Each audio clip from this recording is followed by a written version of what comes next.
It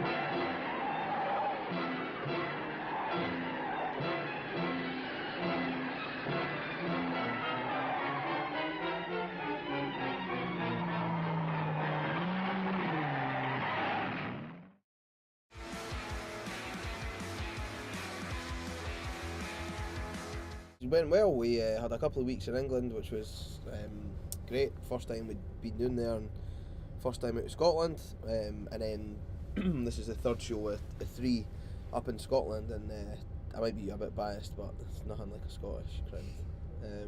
The last 2 nights have just been ridiculous, so it should be a good night the night as well. So it's went really well, mate.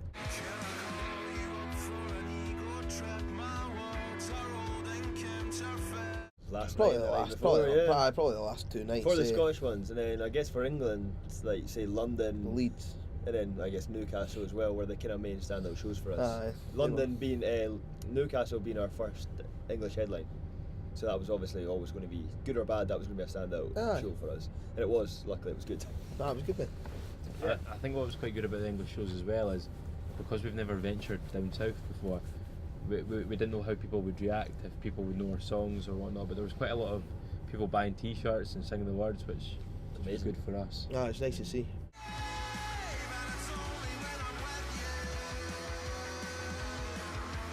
I mean, chemistry maybe because it's the most streamed, and you would think that most people would attribute that song to us, kind of thing. But then with like our crowds up here, it's a bit different. Then you kind of have songs like Noir, Famous and stuff.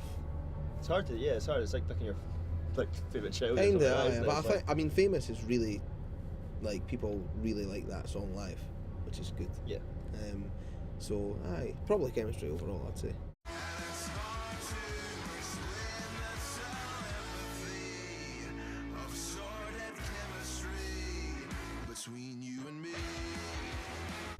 I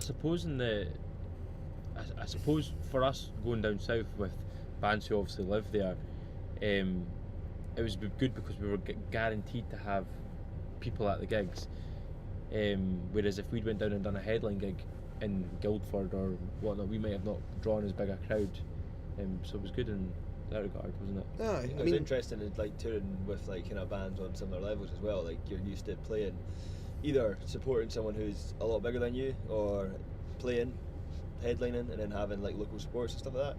It was quite interesting, kind of having 3 bands on the same bill who are all kind of headline bands. So it was quite good. That was good having every night having really decent kind of shows to be at, and I think the crowd liked it as well. It made the kind of ticket price worthwhile. Definitely, I think. You don't normally get that for your normal standard £80 ticket.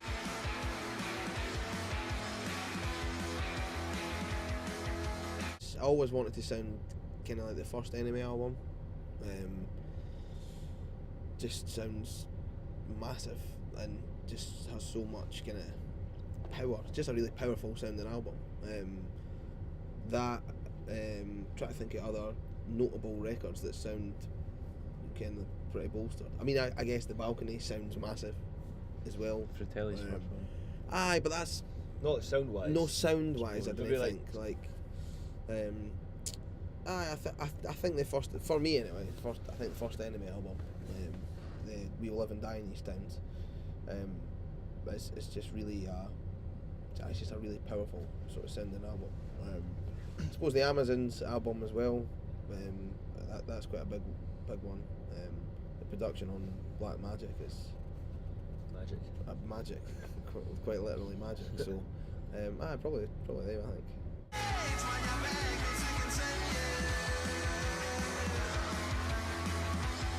Ultimately, the songs speak for themselves, don't they? If it's a good enough song, then if your production does the song justice, it's going to work in it. I think as time's progressed, we've maybe gotten a wee bit kind of heavier sounding wise. We're not a heavy band. Compared to the original EP, I'd say Chemistry and Psych were a lot more down the rock path than the indie stuff. A lot fuller as well. It's not it's just a sort of bigger sound. Kind of we've always wanted to be. I guess we write the kind of songs that would merit Yeah. sounding as big as they possibly could. They're you built know for what I mean? live. They're built for performance. They're built for a live stage, aren't they? So They're not really built for sitting in your kind of living room. sitting in your listening. living room, You know what I mean? I mean, they can do if you want to. If you're If you into want that- if you want to into that list sort our of thing. songs in your living room, feel Yeah. free to. But I think sort of the songs maybe progress. You know what I mean? Like songs like the songs that we're playing now than we were playing like even last year are just better songs. Do you know what I mean? Like, but it's like anything, isn't it? Like you only get better at things by doing them, like by practicing them. Practice You makes know, perfect. Nobody ever gets better at things no doing them. So, I think it's just continuing like kind of developing the songs and making sure the songs are good enough, innit? The producer we use is a guy called Paul McAnally at 45 Aside in Glasgow, and he just totally gets the band, so that obviously helps as well. Like he knows exactly the kind of thing we're going for, so it's a good team.